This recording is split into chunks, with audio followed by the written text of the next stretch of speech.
এমন অনেক জিনিসপত্র আছে যার দাম চড়চড় করে বেড়ে গেল। তাহলে আখেরে মানুষের ভালো হলো কি খারাপ হলো? তাতে দেশের খেটে খাওয়া সাধারণ মানুষ তাদের কি মঙ্গল হবে? এ নিয়েই আজকের রণক্ষেত্রের বিষয়। আমি ঋতব্রত ভট্টাচার্য শুরু করছি রণক্ষেত্র।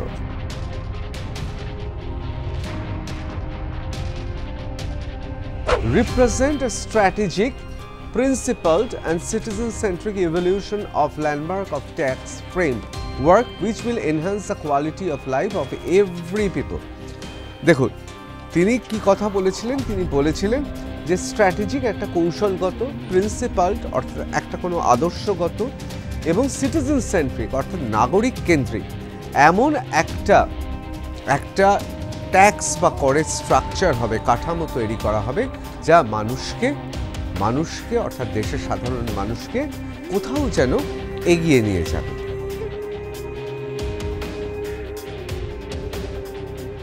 আমাদেরও বিভিন্ন ধরনের জিনিসপত্র, তার মধ্যে খাদ্য সামগ্রী আছে, তার মধ্যে এমন কিছু সামগ্রী আছে যেগুলো আমাদের দৈনন্দিন জীবনে দরকার হয়, যেগুলোকে আপনি প্রসাধনও বলতে পারবেন না, আবার পুরোপুরি নিত্য প্রয়োজনীয় বলতে পারবেন না। এখন সেগুলো আমাদের জীবনের অঙ্গ হয়ে দাঁড়িয়েছে। তাহলে সেই জিনিসপত্রের দাম কি কমছে? আর সেই দাম যদি কমে তাহলে কি ভারতবর্ষের অর্থনীতি চাঙ্গা হবে?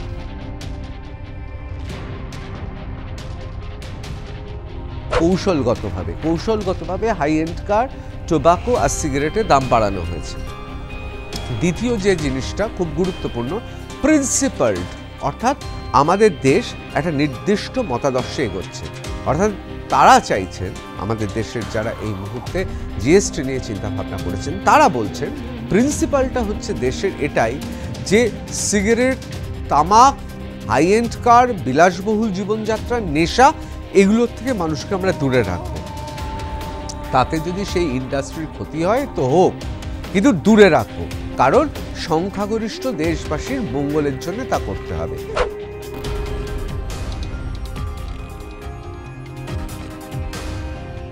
কিন্তু এই যে সিগারেট, তামাকজাত বিভিন্ন রকম নেশার জিনিস অথবা হাই এন্ড কার অর্থাৎ যেগুলো হচ্ছে অত্যন্ত বিলাসবহুল গাড়ি, সেক্ষেত্রে প্রশ্নটা হচ্ছে যে সেগুলো নিয়ে মাথা ব্যথা নেই সরকারের। কারণ সরকার এই সংখ্যা লঘু মানে গোটা যদি জনসংখ্যায় দেখেন এরা হচ্ছে মিনিস্কিউল অর্থাৎ খুব সংখ্যালঘু। হাই এন্ড কার কটা লোক কিনতে পারে? যারা কিনবে কিনুক, লোক দেখানোর জন্য যদি কেউ হাই এন্ড কার কিনতে চায় কিনুক, তাহলে তাকে সেই হারে খেসারত দিতে হবে।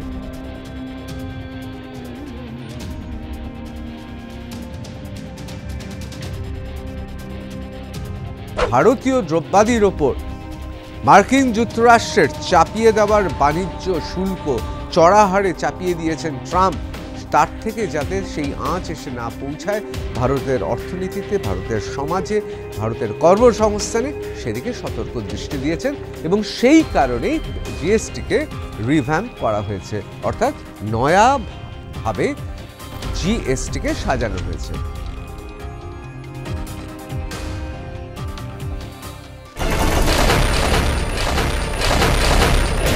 নমস্কার, আমি ঋতব্রত ভট্টাচার্য শুরু করছি রণক্ষেত্র। আমরা ছোটবেলা থেকে দেখে এসেছি জিনিসপত্রের দাম খালি বাড়ে আর বাড়ে। আমরা ভাবতাম যে কবে জিনিসপত্রের দাম কমবে। আবার জিনিসপত্রের দাম যদি ঝট করে কমেও যায় সেক্ষেত্রে কিন্তু ভালো মন্দ দুটোই হতে পারে। জিএসটির নয়া ভার্সনে তাহলে কোন দিকে এগোচ্ছি আমরা? আমাদের জিনিসপত্রের নিত্য প্রয়োজনীয় এমন অনেক জিনিস আছে যার দাম কমবে, আবার এমন অনেক জিনিসপত্র আছে যার দাম চড়চড় করে বেড়ে গেল। তাহলে আখেরে মানুষের ভালো হলো কি খারাপ হলো? তাতে দেশের খেটে খাওয়া সাধারণ মানুষ তাদের কি মঙ্গল হবে? এ নিয়েই আজকের রণক্ষেত্রের বিষয়। আমি ঋতব্রত ভট্টাচার্য শুরু করছি রণক্ষেত্র। যেমনটা আপনাদের বলছিলাম, জিএসটি 2.0 হোয়াট চেঞ্জেস। সত্যি তাহলে জিএসটিতে কি পরিবর্তন দেখা দিল, আর এই পরিবর্তনের কি প্রতিফলন আমাদের জীবনে পড়বে, এ নিয়েই আজকের রণক্ষেত্রের প্রথম অংশ। আমি প্রথমেই আপনাদের বলি যে সরাসরি দূরদর্শন থেকে, প্রসার ভারতী এবং অবশ্যই আপনারা দেখতে পাচ্ছেন সরকারি সংবাদ মাধ্যমে খুব ফলাও করে প্রচার করা হচ্ছে। কি প্রচার করা হচ্ছে? Recommendations of 56th meeting of GST council held at new Delhi today. অর্থাৎ 56তম আজকের যে মিটিং হয়েছে, বৈঠক হয়েছে জিএসটির, তাতে যুগান্তকারী পরিবর্তন হচ্ছে। কি যুগান্তকারী পরিবর্তন হচ্ছে? নেক্সট জেনারেশন জিএসটি রিফর্মস, অর্থাৎ আগামী প্রজন্মের, মানে একটা নয়া প্রজন্মের জিএসটির সংস্কার হয়েছে। As announced by prime minister Shri Narendra Modi from ramparts of Red Fort on 15th August 2025, অর্থাৎ 15ই আগস্ট 2025 সালে। আমরা জানি যে নরেন্দ্র মোদী ভারতবর্ষের প্রধানমন্ত্রী, তিনি ঘোষণা করেছিলেন, অর্থাৎ তিনি একটা ইশারা দিয়েছিলেন। আজকে সেটাই আরও সুস্পষ্ট হলো। Represent a strategic, principled and citizen-centric evolution of landmark of tax framework which will enhance the quality of life of every people. দেখুন, তিনি কি কথা বলেছিলেন? তিনি বলেছিলেন যে স্ট্র্যাটেজিক, একটা কৌশলগত, প্রিন্সিপালড অর্থাৎ একটা কোনো আদর্শগত, এবং সিটিজেন সেন্ট্রিক অর্থাৎ নাগরিক কেন্দ্রিক এমন একটা ট্যাক্স বা করের স্ট্রাকচার হবে, কাঠামো তৈরি করা হবে, যা মানুষকে অর্থাৎ দেশের সাধারণ মানুষকে কোথাও যেন এগিয়ে নিয়ে যাবে। এখন প্রশ্ন হচ্ছে, 15ই আগস্ট 2025-এ রেড ফোর্টের পাদদেশ থেকে প্রধানমন্ত্রী নরেন্দ্র মোদী ঠিক যে কথাগুলো বলেছিলেন, যে আশ্বাসগুলো দিয়েছিলেন, সেগুলো কি সত্যি পূর্ণ হতে চলেছে? খতিয়ে দেখব। Government unveils next generation GST reforms, daily essentials get cheaper. অর্থাৎ নিত্য প্রয়োজনীয় যেসব জিনিসপত্র আমরা ব্যবহার করি, এবং আমরা সভ্যতা যত এগিয়েছে, আমাদেরও বিভিন্ন ধরনের জিনিসপত্র, তার মধ্যে খাদ্য সামগ্রী আছে, তার মধ্যে এমন কিছু সামগ্রী আছে যেগুলো আমাদের দৈনন্দিন জীবনে দরকার হয়, যেগুলোকে আপনি প্রসাধনও বলতে পারবেন না, আবার পুরোপুরি নিত্য প্রয়োজনীয় বলতে পারবেন না। এখন সেগুলো আমাদের জীবনের অঙ্গ হয়ে দাঁড়িয়েছে। তাহলে সেই জিনিসপত্রের দাম কি কমছে? আর সেই দাম যদি কমে, তাহলে কি ভারতবর্ষের অর্থনীতি চাঙ্গা হবে? GST revamp, what's cheaper costlier, see full list here. আমরা এই যে পুরো লিস্ট আছে, এই লিস্টটা অবশ্যই দেখব যে কিসের দাম কমলো, কিসের দাম বাড়লো, কোন কোন ক্ষেত্রে একেবারে তুলে দেওয়া হলো, কেন ছাড় দেওয়া হলো। এই যে বলছেন যে স্ট্র্যাটেজিক, প্রিন্সিপালড অ্যান্ড সিটিজেন সেন্ট্রিক, অর্থাৎ স্ট্র্যাটেজিক মানে কৌশলগতভাবে, এবং বলছেন প্রিন্সিপাল অর্থাৎ একটা মতাদর্শ, তাহলে আমাদের দেশের মতাদর্শ কি, আর সিটিজেন সেন্ট্রিক অর্থাৎ কেন বলছেন নাগরিকমুখী, এর সবটাই কি তাহলে খুব জীবনমুখী? এটাও আমরা আলোচনায় দেখব। The council approved the rate overhaul by limiting slabs 5% and 18%. The council approved the rate overhaul by limiting the slabs 5% and 18% as the centre seeks a boost to domestic spending and cushion the economic blow of US tariff imposed on Indian goods. এখানে খুব গুরুত্বপূর্ণ এই US tariff imposed on Indian goods. দেখুন, আমাদের যে সমস্ত দ্রব্য বা পদার্থ বা যেসব জিনিসপত্র আমরা আমেরিকাতে আমরা দিতাম, মানে আমরা সেখানে পাঠাতাম, আমদানি এবং রপ্তানির বাজার কিন্তু বৈদেশিক মুদ্রা আনে এবং দেয়, এবং আমদানি এবং রপ্তানির মধ্য দিয়ে কিন্তু অন্যান্য দেশের সঙ্গে আমাদের ব্যবসা বাণিজ্য চলে। যে দেশের আমদানি এবং রপ্তানি বেশি, সে দেশে অবশ্যই সে দেশে অর্থনৈতিকভাবে খুব চাঙ্গা হয়ে ওঠে।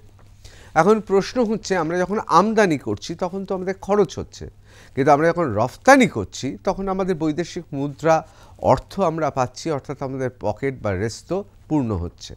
এবং যে দেশ যত বেশি বৈদেশিক মুদ্রা নিয়ে আসতে পারবে, তার অবশ্যই গোটা পৃথিবীতে সে ক্রমশই ধনীর তালিকায় বা সচ্ছলতার তালিকায় উঠতে শুরু করবে।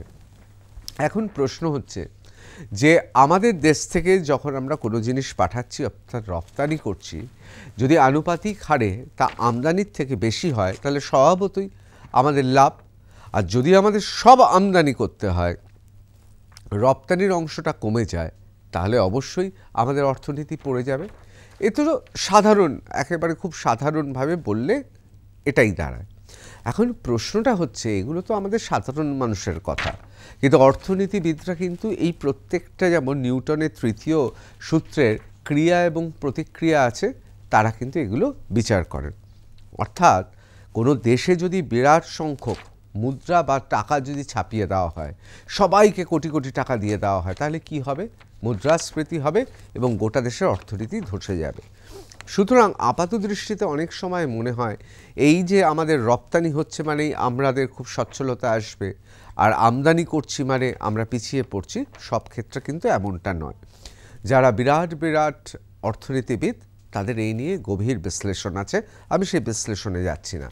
কিন্তু একটা কথা আমাকে বলতেই হবে, সেটা হচ্ছে ইউনাইটেড স্টেটস অর্থাৎ মার্কিন যুক্তরাষ্ট্র ট্রেড ট্যারিফ অর্থাৎ বাণিজ্যের যে শুল্ক বাড়িয়ে দিয়েছে, প্রথমে 17%, তারপর সেখান থেকে 25% হলো। এবার ডোনাল্ড ট্রাম্প, যেহেতু আমরা রুশ দেশ থেকে আমরা যেহেতু তেল নিচ্ছি, সেই জন্য রেগে মেগে একেবারে 50% করে দিয়েছেন। অর্থাৎ আমরা এখান থেকে কোনো যদি জিনিস পাঠাই, তার উপর 50% ট্যাক্স দিতে হচ্ছে মার্কিন নাগরিককে, সেটা মার্কিন যুক্তরাষ্ট্রে কিনতে। তাতে কি হয়েছে? অবশ্যই ভারতীয় জিনিসপত্র দ্রব্য তার চাহিদা কমবে, কারণ দাম বেশি, অপেক্ষাকৃত কম দামে অনেকে অন্য দেশ থেকে নেবেন, এবং তাতে ভারতবর্ষের সমূহ ক্ষতি হওয়ার সম্ভাবনা আছে। কিন্তু ভারতবর্ষ, আমি আগেও আপনাদের বলেছি, এমন একটা দেশ, আমরা দুটো ক্ষেত্রে দেখেছি, আমরা কিন্তু গোটা বিশ্বে আর্থিক মন্দা হলেও আমরা কিন্তু একেবারে বোয়িং ফ্লাইটের মতো, অর্থাৎ বিরাট উড়োজাহাজের মতো আমরা হাওয়ার উপর ভেসে বেরিয়ে চলে গেছি। অনেকে ঈগলের সঙ্গে তুলনা করেন। অর্থাৎ ধরুন খুব বৃষ্টি ঝঞ্ঝা হচ্ছে, সব পাখি কি করে? নিড়ে গিয়ে আশ্রয় নেয়, অথবা সে কোনো বাসা খুঁজে নেয়, বা কোনো এমন একটা জায়গা খুঁজে নেয় যেখানে ঝড় জল বৃষ্টি থেকে সে বাঁচতে পারবে। ঈগল কি করে? ঝড় জল বৃষ্টি বা দুর্যোগপূর্ণ আবহাওয়া হলে সে মেঘের ওপরে উড়ে যায়, অর্থাৎ নিচে বৃষ্টি হচ্ছে, তাকে স্পর্শ করতে পারে না। অনেকে বলেন ভারতবর্ষের অর্থনীতি অনেকটা ঈগলের মতো। কেন বলে? তার কারণ একদিকে অতিমারির পর এবং তার আগে আমি যে কথা বলছিলাম, গোটা বিশ্বে যখন আর্থিক মন্দা হলো, ভারত কিন্তু তার মতো গতিতে সেই সময়টা, দুর্যোগপূর্ণ সময়টা পেরিয়ে গিয়েছে। এই জন্যেই অনেকে ঈগলের সঙ্গে বা বড় বোয়িং ফ্লাইটের সঙ্গে তুলনা করে ভারতীয় অর্থনীতিতে। এবার আমাদের উপর আঘাত এসেছে, অর্থাৎ ইউএস ট্রেড ট্যারিফ আমাদের উপর চাপিয়ে দিয়েছে। তাতে কি হবে? আমাদের বিভিন্ন শিল্পপতি, ক্ষুদ্র শিল্পপতি হতে পারেন, অর্থাৎ ক্ষুদ্র এবং মাঝারি যারা শিল্পতে রয়েছেন যুক্ত, তারা হতে পারেন, এমএসএমইরা হতে পারেন কারা? হতে পারেন বৃহৎ শিল্পপতি, এরা আঘাত পেতে পারে। তারা যদি আঘাত পান, তাহলে দেশের কি ক্ষতি হবে? আপনি তো বলতে পারেন কয়েকজন যদি ব্যবসায়ী, তাদের যদি ব্যবসা মন্দা হয় তো এমন কি ব্যাপার? না, একটা ব্যবসার সঙ্গে অনেক মানুষ জড়িয়ে থাকে, অর্থাৎ ভেন্ডার থেকে শুরু করে, কাঁচামাল সরবরাহ থেকে শুরু করে, শ্রমিক যারা শ্রম দান করছেন সেখান থেকে শুরু করে, বিভিন্ন ব্যাক অফিসের কাজ, সেলস মার্কেটিংয়ের কাজ, এবং তার সঙ্গে সঙ্গে গোটা দফতর চালানোর কাজ, অর্থাৎ প্রচুর মানুষের কর্মসংস্থান হয়। এবার মার্কিন যুক্তরাষ্ট্রের এই রকম ট্রাম্পের একেবারে তুঘলকি নীতির ফলে তাহলে কি হবে? সেই ব্যবসাগুলো ক্ষতি হবে। কিন্তু না, সরকার অর্থাৎ ভারত সরকার সেদিকে সতর্ক দৃষ্টি দিয়েছে যে না, আমরা কিন্তু পৃথিবীর আর অন্যান্য দেশের মতো নই। আমাদের জনসংখ্যা, আমাদের মার্কেট এবং আমাদের দেশে ক্রমবর্ধমান আমাদের আর্থিক উন্নতি, যে মধ্যবিত্ত স্তরের মানুষদের তৈরি করা হচ্ছে, সেই মধ্যবিত্তর বাইং ক্যাপাসিটি অর্থাৎ কেনার ক্ষমতা বেড়ে গেছে, এবং তাকে যদি উৎসাহিত করা যায় তাহলে আমাদের মার্কেটটারও প্রসারিত হবে। এখানে আপনাদের আমি একটা ছোট্ট উদাহরণ দেব। দেখুন, আমাদের ছোটোবেলায় অনেক কিছু ছিল বিলাস ব্যাসন আমরা মনে করতাম। ধরুন, কটা বাড়িতে সেই সময় টেলিভিশন থাকতো, কটা বাড়িতে সেই সময় এসি থাকতো, কটা বাড়িতে সেই সময় গিজার থাকতো। আজকাল কিন্তু যে কোনো সাধারণ ছাপোষা মধ্যবিত্ত বাড়িতেও এগুলো থাকে। তার কারণ সময়ের সঙ্গে সঙ্গে এসব জিনিসপত্রের দাম কমেছে। তাছাড়া মধ্যবিত্ত, উচ্চ মধ্যবিত্ত, নিম্ন মধ্যবিত্ত, মধ্যবিত্তর কাছাকাছি জায়গায় চলে আসা বিভিন্ন ধরনের মানসিকতার পরিবর্তন।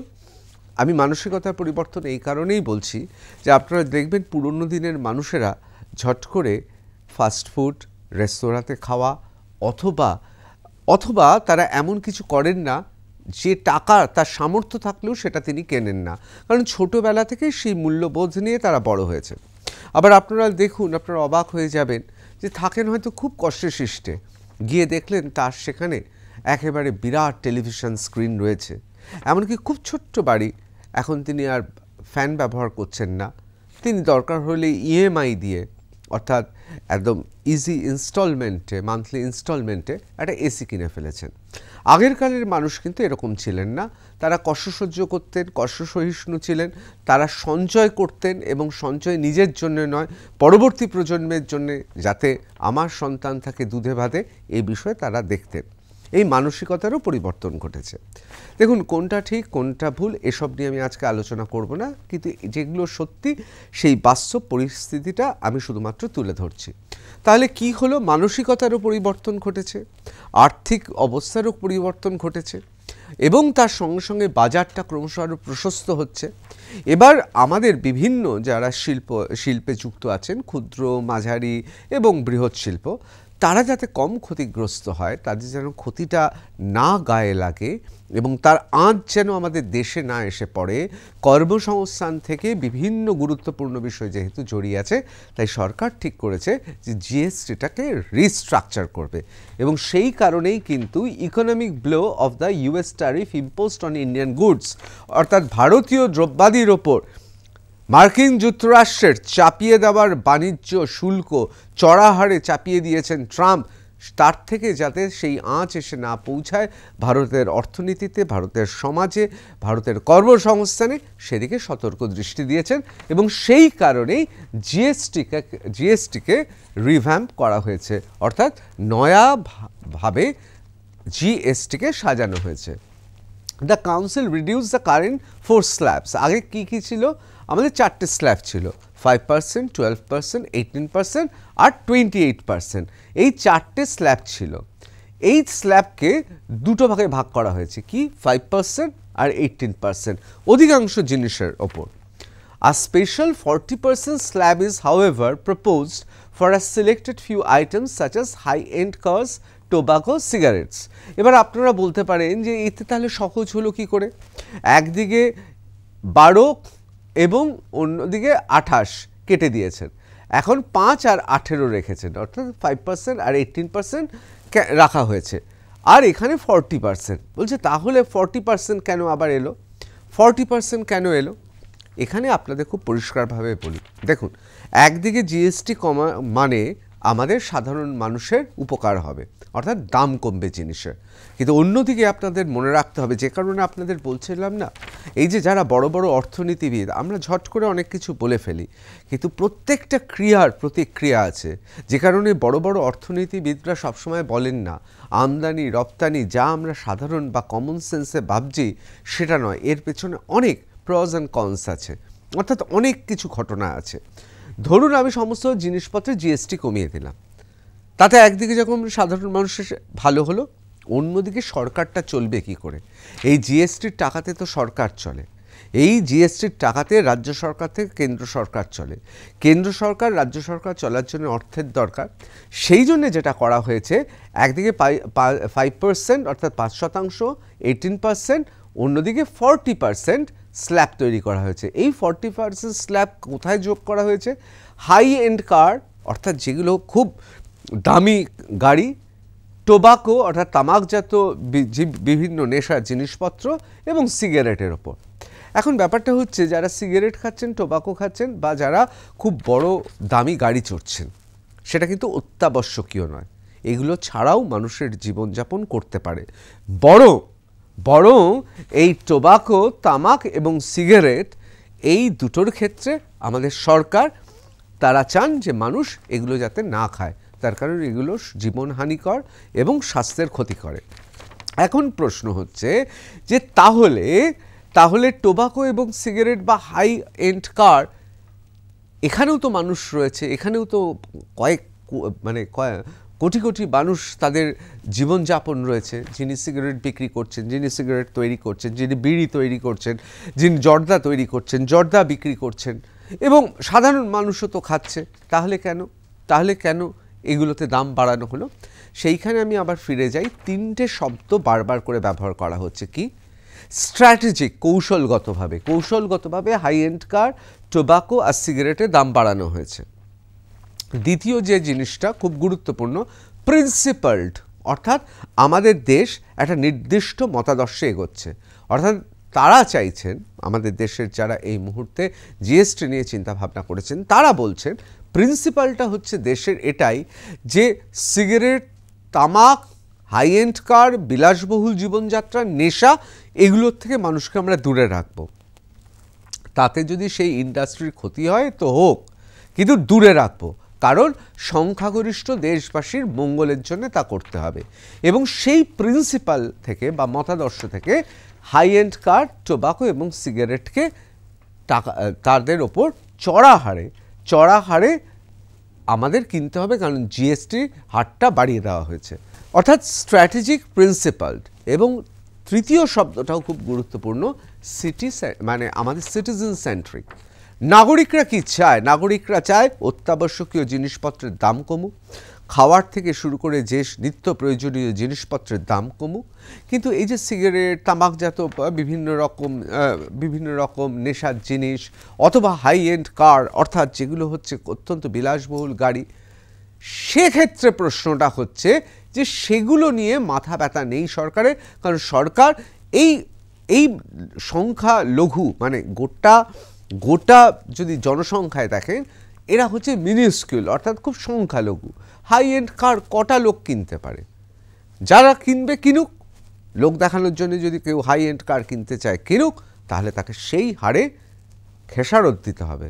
অর্থাৎ তুমি চড়ো, দামি গাড়ি চড়ো, খুব অত্যাধুনিক দামি গাড়ি চড়ো, অসুবিধা নেই, দেশকে তোমায় জিএসটিটা দিতে হবে, দেশের জন্য, দেশের কল্যাণের জন্য দিতে হবে। এই জন্যেই বলা হচ্ছে সিটিজেন সেন্ট্রিক।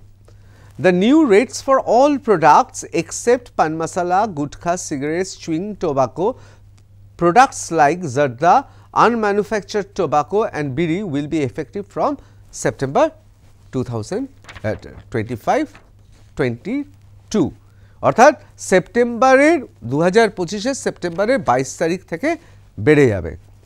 কিসের দাম বাড়বে? আরও একবার বলছি, সেটা হচ্ছে new rates for all products except pan masala, gutkha, cigarette, chewing tobacco, products like zarda, unmanufactured tobacco, bidi will be effective, এটা 22 তারিখ থেকে বাড়বে। এখানে এখন প্রশ্ন রয়েছে, এবার আমি আপনাদের একটা কথা বলে রাখি, যে এটা নিয়ে আমি অনেকবার রিপোর্টিং করেছি। যখনই এইরকমভাবে ট্যাক্স স্ট্রাকচার বেড়ে যায় বা সিগারেটের দাম বেড়ে যায়, তখন জানেন তো প্রচুর কালো টাকা উৎপন্ন হয়। কি করে হয়? তার কারণ হচ্ছে আপনি যে জিনিসটা কিনছেন, ধরুন কোনো একটি দ্রব্যের দাম হচ্ছে 100 টাকা প্যাকেট, আর দাম বেড়ে হলো 140 টাকা।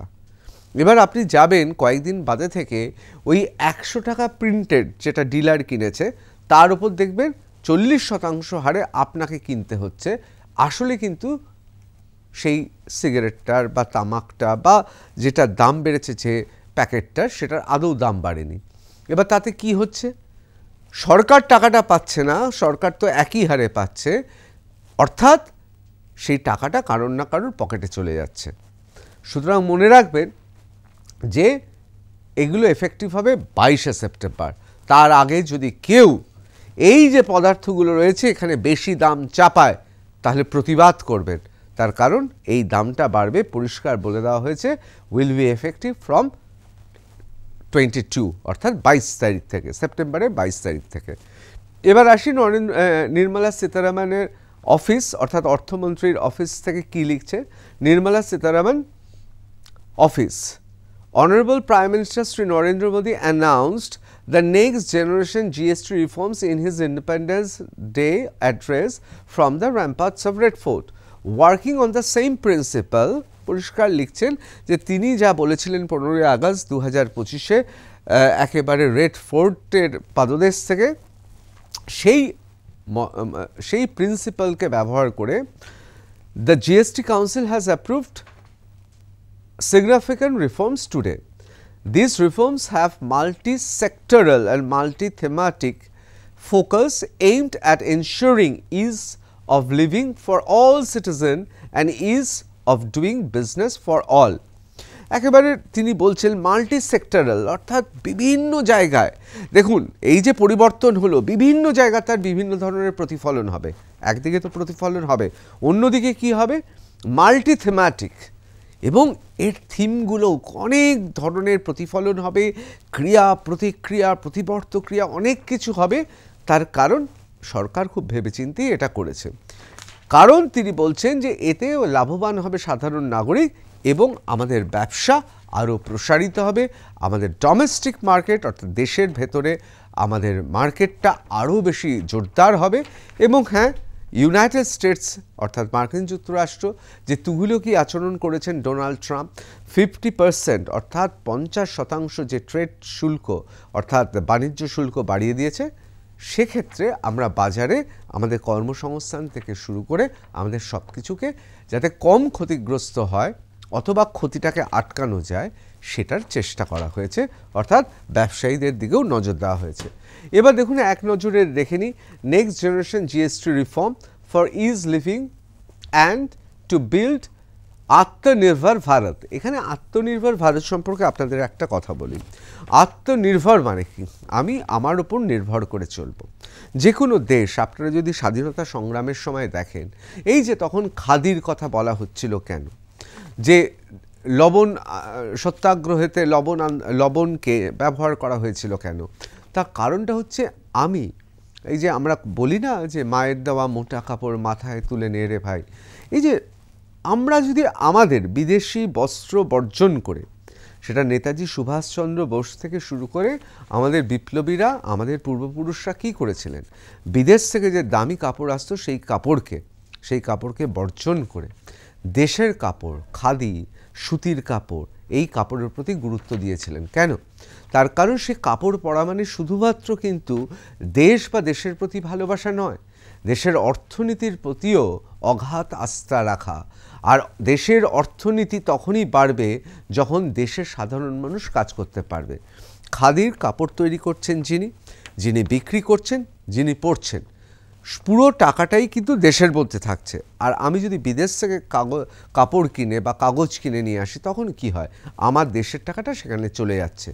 আসলে এই আত্মনির্ভরতাই হচ্ছে একটা দেশের এই মুহূর্তে বলা যেতে পারে পরিচয়, যে বিশ্বের বাজারে কে কতটা আত্মনির্ভর সেই দেখে সেই দেশের শুধুমাত্র সার্বভৌম, শুধুমাত্র বৈদেশিক শক্তির সঙ্গে যুদ্ধ করা বা শুধুমাত্র নিজের ডিফেন্সকে সাজিয়ে রাখা, সেটা তো কোনো শক্তিশালী দেশের অঙ্গ নয়, দেশের অন্যতম অঙ্গ।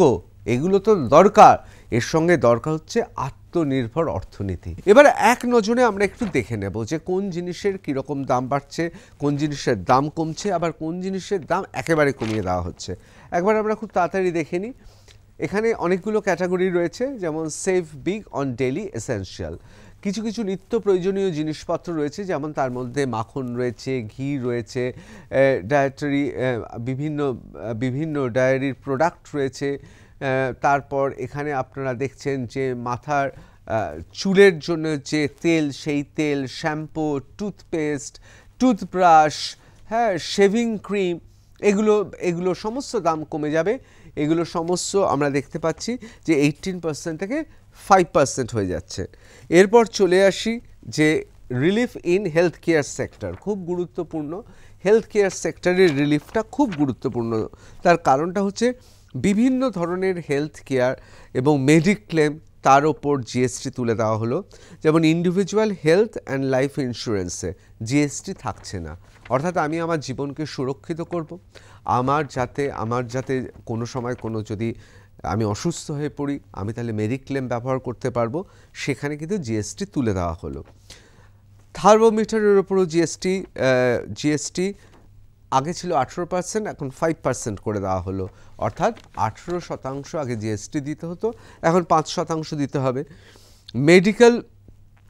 বিভিন্ন ধরনের মেডিকেল অক্সিজেন, সেই অক্সিজেনের ক্ষেত্রেও তাই 12% দিতে হতো, এখন 5% দিতে হবে।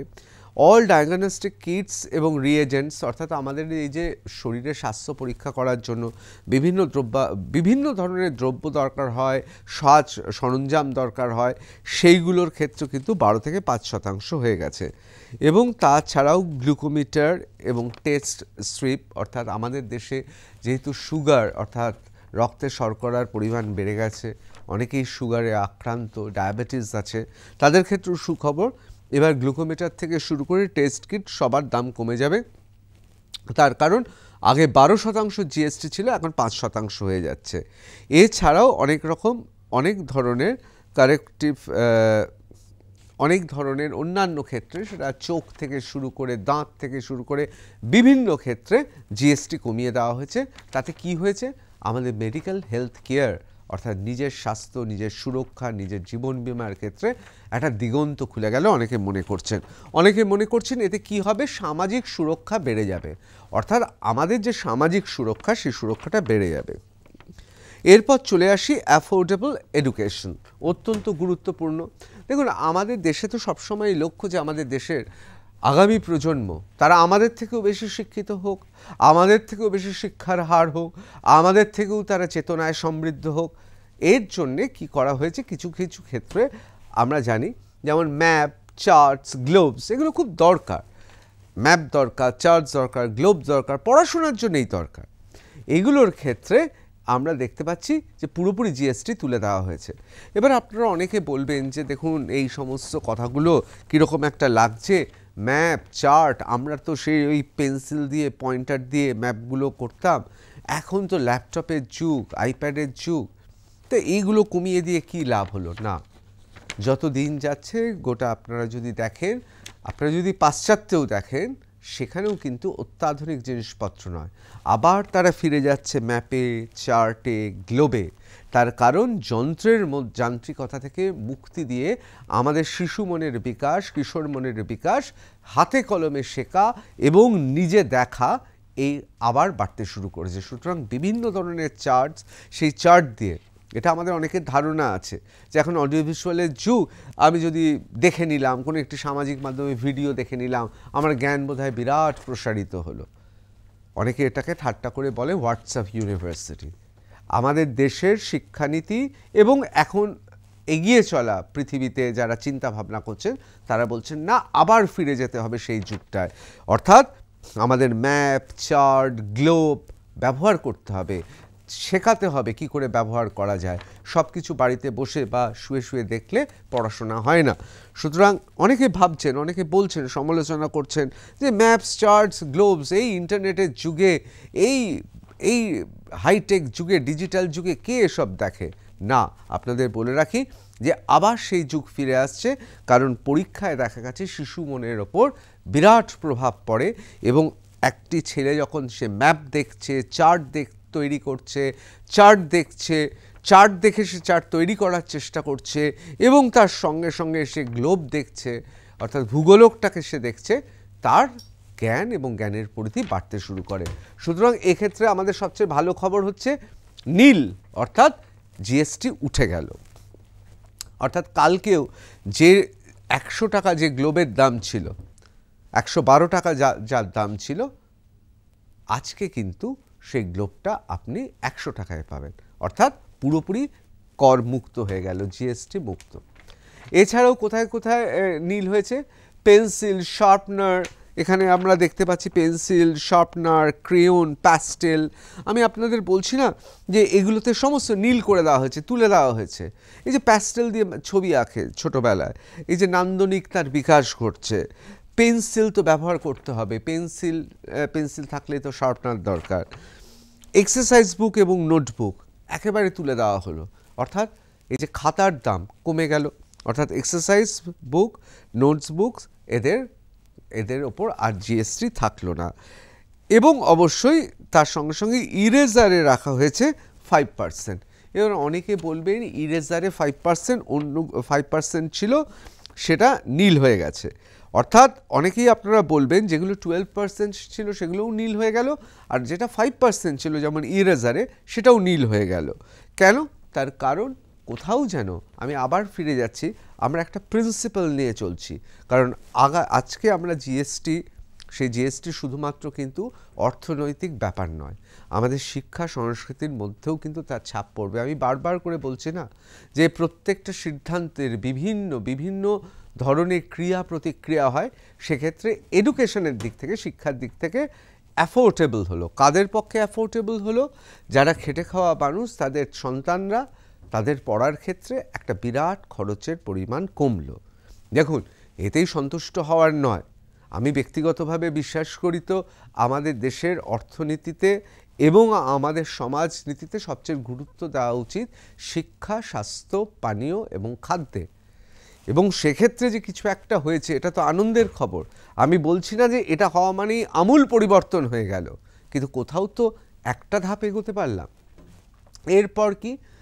Uplifting farmers and agriculture.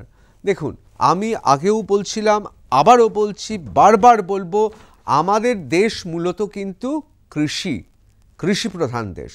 এবং কৃষকদের আপনি যদি ভালো রাখতে পান, তাদের যদি একটু স্বস্তিতে আপনি রাখতে পারেন, তাহলে আপনি জানবেন যে আপনার অর্থনীতিতে তারা একটা সম্পদের মতো কাজ করবে। এক্ষেত্রেও তাই হয়েছে। ট্রাক্টরের টায়ার থেকে শুরু করে বিভিন্ন ধরনের সার থেকে শুরু করে বিভিন্ন ধরনের কৃষিক্ষেত্রের সাজ সরঞ্জাম, সমস্ত ক্ষেত্রে কিন্তু আমরা দেখতে পাচ্ছি কোথাও 18% ছিল, কোথাও 12% ছিল, সব কমিয়ে একেবারে 5% করে দেওয়া হয়েছে। দেখুন, এটাও কিন্তু আমি বলবো একটা খুব যুগান্তকারী পরিবর্তন। আমি জানি যে এরকম অনেকগুলো কেস স্টাডি আছে, সেটা পাঞ্জাবে হতে পারে, বিহারে হতে পারে, উত্তরপ্রদেশ হতে পারে, পশ্চিমবাংলায় হতে পারে, যে কোথাও ট্রাক্টরের টায়ারের ওপর এবং বিভিন্ন যন্ত্রাংশের ওপর আগে ছিল 18%, আর ট্রাক্টরের ওপর ছিল 12%। আবার কোথাও সার ছিল 12%। সেগুলোকে সমস্ত কমিয়ে 5% আনাতে লাভ হয়েছে। কারণ কি জানেন তো, এখনও আমাদের দেশে অনেকে ঠকিয়ে দেয়। ধরুন, কেউ একটি ট্রাক্টরের টায়ার কিনতে গেল, তার দাম 18% নিয়ে নিল। আবার যেটা 12%, সেখানেও কিন্তু অনেকে বলতো না, ঠকানোর চেষ্টা করতো। অন্তত এই ক্ষেত্রে সব কিছু 5% হতে আমাদের কৃষি ভাইরা জানবে যে জিএসটি হচ্ছে এইসব বিষয় 5%, অর্থাৎ 5%। দেখুন, অটোমোবাইল ইন্ডাস্ট্রির ক্ষেত্রেও ঠিক তাই করা হয়েছে। খেটে খাওয়া সাধারণ মানুষ আমাদের প্রতিনিয়ত ব্যবহার করার জন্য যে সমস্ত আমাদের যানবাহনের দরকার, তার কিন্তু দাম কমানো হয়েছে, বাড়ানো তো হয়নি, কমানো হয়েছে। আবার উল্টো দিকে যেগুলোকে আমরা লাক্সারি আইটেম বলি, অর্থাৎ ধরুন দামি গাড়ি, দামি বাইক, উচ্চ ক্ষমতা সম্পন্ন মোটর গাড়ি এবং মোটর সাইকেল, সেগুলোর দাম বাড়ানো হয়েছে। অর্থাৎ তুমি যদি সাধারণ মানুষ হও তাহলে তোমার কমবে, তুমি যদি বিলাস ব্যাসন লোক দেখানোর জন্য বা নিজের খুব আনন্দে শখে কিনবে, তাহলে তার তো মাসুল তোমায় দিতেই হবে। ঠিক একইভাবে ইলেকট্রনিক অ্যাপ্লায়েন্সেসের ওপরও কিন্তু কমানো হয়েছে, যেমন এয়ার কন্ডিশন। দেখুন, আমাদের ছোটোবেলায় এয়ার কন্ডিশন কটা মানুষের বাড়িতে থাকতো? এয়ার কন্ডিশন মানে ছিল বিলাসবহুল ব্যাপার। এখন আমরা জানি যে এয়ার কন্ডিশন এমন একটা, এবং বিশেষ করে আমরা সবাই জানি যেভাবে গোটা পৃথিবীতে গোটা বিশ্ব উষ্ণায়নের কবলে পড়ছে, এবং এই গ্লোবাল ওয়ার্মিংয়ের যুগে বিশেষ করে যারা রুগী, তাদের কিন্তু এয়ার কন্ডিশনে রাখতেই হয়। সুতরাং এয়ার কন্ডিশনের দাম কমছে। ঠিক সেই রকমভাবে টেলিভিশন সেট থেকে শুরু করে, মনিটর থেকে শুরু করে, এখন পড়াশোনার জন্যও তো মনিটর, প্রজেক্টর এগুলোর দরকার হয়। এবং তার সঙ্গে সঙ্গে এখন আমাদের বাড়ির মহিলারা তার আগের থেকে অনেক বেশি কাজ করছে, ডিশ ওয়াশারেরও দাম কিন্তু কমে যাবে এই জিএসটির ফলে। অর্থাৎ কর্মরতা মহিলারা, তাদের জন্যও দেখা হয়েছে। দেখুন, এই যে ধাপগুলো বলছি, এই ধাপগুলো কিন্তু কোথাও, আমি আবার ফিরে যাচ্ছি, তিনটে শব্দ: স্ট্র্যাটেজি, কৌশলগত কারণে; প্রিন্সিপালড, মতাদর্শগত কারণে; এবং তার সঙ্গে সঙ্গে সিটিজেন সেন্ট্রিক, অর্থাৎ নাগরিক কেন্দ্রিক। এইবার চলে আসি, what are the sin goods and why do they now attract the highest GST rate. এই যে সিন গুডগুলোকে কী বলা হচ্ছে, সিন গুড, এবং কেন? What qualifies as sin good attracting 40% GST. Sin goods are products that generally considered harmful to the society.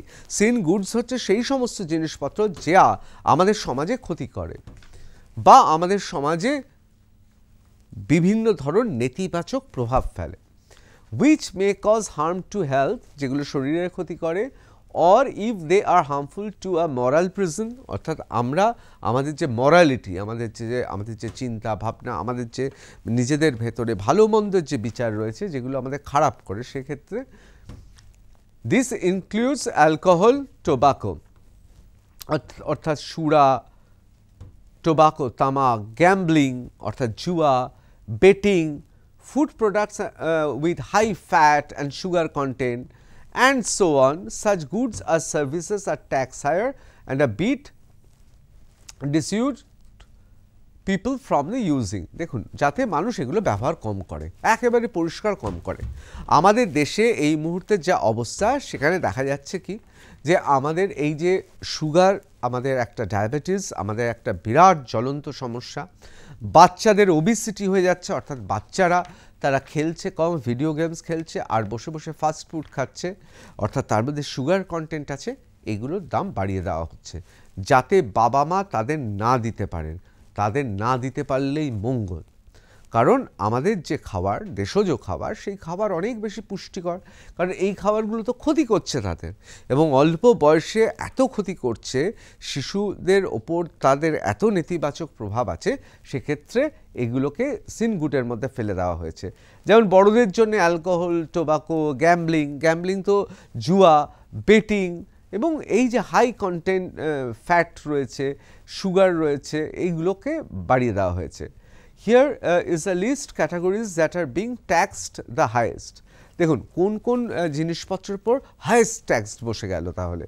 Tobacco related products such as পান মশলা, gutkha, chewing tobacco, আনম্যানুফ্যাকচার্ড tobacco, অর্থাৎ পান মশলা, গুটখা চিবিয়ে খাবার জন্য চুইং টোবাকো, আনম্যানুফ্যাকচার্ড টোবাকো অর্থাৎ মানে যে টোবাকো কোনোভাবে ম্যানুফ্যাকচার হয়নি সেই টোবাকো, অ্যান্ড রিফিউজ, সিগার, চুরুট, মানে চুটা থেকে, চুরুট থেকে, সিগারেট থেকে যা যা হতে পারে সব কিছুর দাম বেড়ে গেল। আর কি হলো, কার্বোনেটেড থেকে সুগারি, মানে সেটা কার্বোনেটেড হতে পারে, সুগারি হতে পারে, এবং ক্যাফিনেটেড বিভারেজ, তার মধ্যে কিন্তু ফ্রুট ড্রিঙ্ক ভ্যারিয়েন্টসও আছে। এবার অনেকে বলতে পারেন এই ফ্রুট ড্রিঙ্ক কেন হবে, ফ্রুট ড্রিঙ্ক তো ভালো না। এখন এটাও পরিষ্কার কেমিক্যাল দিয়ে, রাসায়নিক পদার্থ দিয়ে ফ্রুট ড্রিঙ্কগুলো তৈরি করা হয় এবং এর প্রভাব আমাদের শরীরে ভালো হয় না। সেই জন্যে ইনক্লুডিং ফুড ড্রিঙ্ক ভ্যারিয়েন্টস, সেগুলোও কিন্তু দাম বেড়ে গেল। মোটর ভেহিকলস ইনক্লুডিং মোটরসাইকেল, আমি আগেই বলেছি যে মোটর বাইক এবং গাড়ি যেগুলো খুব অত্যন্ত দামি, সেগুলোর দাম বেড়ে যাবে। Super luxury items such as yachts, দেখুন ইয়ার্ট, আপনারা গোয়াতে চলে যান, আপনারা ভারতবর্ষের বিভিন্ন যান, এখানে বড় লোকেদের ইয়ার্ট থাকে। ইয়ার্ট কি, প্রমোত্তরি, সেখানে কি হয়, সেখানে পার্টি হয়, রাত জাগা পার্টি হয়। মুম্বাইতে চলে যান, দেখবেন সবাই শনিবার কি করে, সবাই মানে আমি বলছি সেই কতিপয় বড় লোকদের কথা, যারা বিভিন্নভাবে দেশের মানুষকে বোকা বানিয়ে বিরাট পুঁজি তারা সংগ্রহ করে, তাদের বখাটে ছেলেমেয়েরা কি করে, তারা ইয়ার্ট ভাসিয়ে দেয় আরব সাগরে, সেখানে সারা রাত মদ্যপান হয়, সেখানে সারা রাত যা যা করার তারা তাই করেন। এই ইয়ার্টগুলো, এই ইয়ার্টের দাম বেড়ে যাচ্ছে, কারণ এই ইয়ার্ট তো সাধারণ মানুষের, খেটে খাওয়া মানুষের কাজে লাগে না। এই ইয়ার্ট তো প্রমোত্তরি, এক কথায় প্রমোত্তরি। সিরাজউদ্দৌলা যেমন প্রমোত্তরি নিয়ে বেরোতেন, ঠিক সেরকম প্রমোত্তরি নিয়ে বেরোয়, এর দাম বেড়ে গেছে। পার্সোনাল এয়ারক্রাফট, অর্থাৎ ব্যক্তিগত যার বিমান আছে, দাম বেড়ে গেছে, ইনক্লুডিং হেলিকপ্টার, যার হেলিকপ্টার আছে, যে ব্যবহার করবে, হেলিকপ্টারের দাম বাড়বে। রেসিং কার, অর্থাৎ যে গাড়িগুলোতে রেসিং কার, সেগুলোর দাম বাড়বে। এগুলো দেখুন, এগুলো সুপার লাক্সারি আইটেমস, এগুলো যারা খুব বড় লোক, যাদের ব্যবহার করার ইচ্ছে তারা করুক, কিন্তু তার জন্যে তাদের খেসারত দিতে হবে, দেশকে টাকা দিতে হবে, সেই জন্য ট্যাক্স বেড়েছে। অনলাইন গেমিংয়ের ক্ষেত্রে, গ্যাম্বলিংয়ের ক্ষেত্রে, লটারির ক্ষেত্রে, বেটিংয়ের ক্ষেত্রে, ক্যাসিনোর ক্ষেত্রেও বেড়েছে। তার কারণ এগুলোকে অনেকে বলেন যে এগুলো হচ্ছে নরকের দ্বার, অর্থাৎ এইগুলো দিয়ে মানুষ তার জীবনে নরক গুলজার তৈরি করে। সুতরাং এগুলোতে দাম বাড়িয়ে দিয়েছে যাতে সহজে মানুষ না যায়। অনলাইন গ্যাম্বলিং থেকে লটারি থেকে বেটিং থেকে ক্যাসিনো সার্ভিস, একজন মানুষ কোথায় কি হয়ে গেল, হঠাৎ কোটিপতি হয়ে গেল, তাই দেখে সবাই জোনাকি যেমন আলোর দিকে ছুটে যায় সেরকম ছুটে গিয়ে সর্বস্ব হারায়। এক্ষেত্রে আমি বলছিলাম না প্রিন্সিপাল, আমাদের প্রিন্সিপাল কি, আমাদের জীবনে তো কতগুলো প্রিন্সিপাল রয়েছে, সেই প্রিন্সিপাল মেনে এগুলোর দাম বেড়েছে, বেশ হয়েছে। তা এক কথায় why alcohol is not in this list. এবার অনেকে প্রশ্ন করবেন অ্যালকোহলকে অতবার কেন বলা হচ্ছে না। Alcohol is currently not under GST. দেখুন, প্রথমত হচ্ছে অ্যালকোহলকে জিএসটিতে রাখাই হয়নি। The state government tax alcohol and generally the taxes and the duties it varies in each state. দেখুন, আপনি অ্যালকোহলের বিভিন্ন দাম হয়। ধরুন পশ্চিমবাংলায় যে ব্র্যান্ডেড যে অ্যালকোহলের যদি 10 টাকা দাম হয়, অন্য জায়গায় তার দাম 12 টাকা হতে পারে, আবার 8 টাকাও হতে পারে। কারণ আমাদের ফেডারেল স্ট্রাকচারে যুক্তরাষ্ট্র কাঠামোতে এটাকে ছেড়ে রাখা আছে, রাজ্য তার মতো করে এখানে কর বসায়। Taxation accounts for 60 to 80% of the prices of alcohol beverages according to International Spirits and Wine Association of India. দেখুন, এই যে আমি বলছিলাম টোবাকো, সিগারেট, বিভিন্ন ধরনের ড্রিঙ্কস, পান মশালা, অ্যালকোহল এবং লাক্সারি কার্স, এইগুলো তাহলে বেড়ে যাচ্ছে। এখন এইগুলো বেড়ে যাচ্ছে তার কারণটা হচ্ছে, আমি আবার আপনাদের বলছি যে এগুলো যারা প্রস্তুত করেন, এগুলো যারা বিক্রি করেন, এগুলো যারা পরিচর্যা করেন, তারাও কিন্তু সাধারণ খেটে খাওয়া মানুষ। কিন্তু প্রশ্ন হচ্ছে তাদের সংখ্যার থেকে। আমরা যদি দেশের বিরাট একটা সংখ্যক মানুষকে যদি একটা উন্নত জীবনযাত্রা দেখাতে পারি, সেক্ষেত্রে কিন্তু সংখ্যার বিচারে যারা বিক্রি করছেন এগুলো, যারা এখান থেকে লাভ করছেন, তাদের থেকে প্রচুর মানুষকে বাঁচানো। অর্থাৎ দেখুন, বিড়ি তো অনেকে তৈরি করেন, যারা বিড়ি তৈরি করেন তারা কি খুব বড় লোক? না, বিড়ির মালিকরা বড় লোক, যারা বিড়ির ফ্যাক্টরিতে আছে।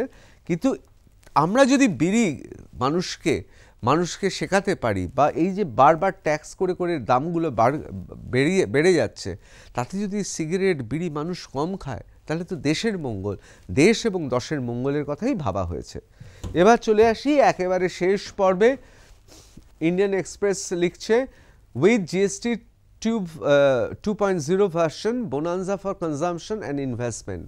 বলছে যে এখানে কি হলো, এই জিএসটির এই নতুন যে আমাদের স্ট্রাকচারটা তৈরি হলো, তাতে দুটো জিনিস অনেকে বলছেন খুব গুরুত্বপূর্ণ।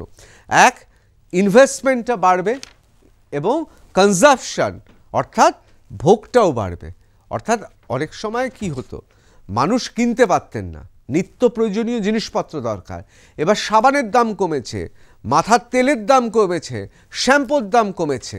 সুতরাং প্রত্যন্ত গ্রামাঞ্চলে যে মহিলা এটি ব্যবহার করতে পারতেন না, এবারও তিনি সেটা যদি ব্যবহার করতে পারেন, তাহলেই হবে তার সার্থকতা। আবার অন্যদিকে ইনভেস্টমেন্ট বাড়বে কেন? তার কারণে এইরকম জিনিসগুলো, এই প্রোডাক্টে উৎসাহিত হবে। এখন দেখবেন অনেকে খাতা তৈরি করবে, ডায়েরি তৈরি করবেন। আমি আপনাদের এখনই বলে দিচ্ছি যে 2025-এ যে পরিমাণে ডায়েরি মার্কেটে এসেছে, 2026-এর জানুয়ারি মাসে গিয়ে দেখবেন মার্কেটে এর থেকে বেশি ডায়েরি উৎপাদন হবে। তার কারণ জিএসটি কমে গেছে, ডায়েরির দাম কমে গেল। আবার খাতার ক্ষেত্রেও হবে, পেন্সিলের ক্ষেত্রে হবে, গ্লোব তৈরির ক্ষেত্রে হবে। এগুলো কি হবে? ইনভেস্টমেন্ট বেড়ে যাবে, অর্থাৎ মানুষ উৎসাহিত হবে। The timing is significant for tourism. অনেকে বলছেন এই সময়টা দুটো কারণে খুব গুরুত্বপূর্ণ। First, a common lament for FMCG companies was urban demand was down due to the high inflation in the past. বলছেন যে মুদ্রাস্ফীতির কারণে, অর্থনীতির চাপের ক্ষেত্রে এই যে জিনিসপত্রগুলো বলছিলাম, বিশেষ করে যেগুলোকে FMCG জিনিসপত্র বলে, সেগুলোর ডিমান্ড কমে গেছিলো। এবার চাহিদাটা বেড়ে যাবে, এবং চাহিদা বাড়লে মার্কেট চাঙ্গা হয়ে যাবে। Being rationalized in the downward direction, this will cure for sure. There should be an immediate fall in price that should spur demand. In fact, savings of FMCG products across the board should release significant resources for households to spend on goods. Second, the tariff issue has reached a dead end, with 50% rate now a reality, with several inputs now having lowest GST rates. The exporters will get some relief on the cost side, which can aid removing a part of tariff disadvantage. দেখুন, এর ফলে অনেকেই বলছেন যে একটা market শুধু চাঙ্গা হবে না, মার্কেটের প্রতিদ্বন্দ্বিতাও বেড়ে যাবে, জিনিসপত্র পাল্লা দিয়ে কমবে। অর্থাৎ যে শ্যাম্পুটা আপনি 10 টাকায় পাচ্ছিলেন সেটা আবার 8 টাকায় পাবেন, আরেকজনও 10 টাকায় বেচছিল 8 টাকায় দেবে। এবার সে চাইবে 7 টাকা দিয়ে আপনার মনটা কেড়ে নিতে, তার কারণ তার তো সুবিধা হয়েছে, তার ট্যাক্স কমেছে এবং তারও কাছে, কারণ মার্কেট তো থমকে গিয়েছিল, এটা অস্বীকার করার জায়গা নেই, অনেকের কাছে অনেক কিছু পড়ে রয়েছে, এবার আস্তে আস্তে করে রিলিজ হবে, মার্কেট চাঙ্গা হবে। আর কি বলছে, how to prospect for the consumption? Look, the government has announced the overall revenue loss would be 48,000 crore. This is not as large as been estimated by the analysts. There is a gross revenue fargan for 93,000 crore, of which 45,000 crore is being recouped by the higher duties on a set of luxury items. Any revenue fargan is a gain for the consumers. দেখুন, প্রথমত হচ্ছে জিনিসপত্রের দাম কমা মানে আমাদের সুবিধা, সাধারণ মানুষের সুবিধা। দ্বিতীয় ক্ষেত্রে বলা হচ্ছে যে হ্যাঁ, ক্ষতি তো হবে এবং একটা এস্টিমেটও করা হয়েছে, কিন্তু এই সমস্ত এই যে জিএসটি যে নতুনভাবে নয়া কাঠামোতে যে আসছে, তাতে কিন্তু অনেকে বলছেন হরে ধরে কিন্তু যে ক্ষতিটা আমাদের হওয়ার কথা ছিল সেই ক্ষতিটা হবে না। অর্থাৎ একটা বিরাট দুর্যোগ ঝঞ্ঝা থেকে আমরা বাঁচলাম, সাধারণ মানুষের ভালো হলো এবং প্রিন্সিপালড, স্ট্র্যাটেজিক এবং সিটিজেন সেন্ট্রিক, অর্থাৎ আমাদের দেশের যারা নাগরিক তাদের দিকে তাকিয়ে একটা প্রিন্সিপাল নিয়ে, একটা মতাদর্শ নিয়ে একটা কৌশলগত জিএসটি তৈরি করা হয়েছে। এখন সময়ই বলে দেবে কতটা ভালো, কতটা খারাপ হয়েছে। জয় হিন্দ।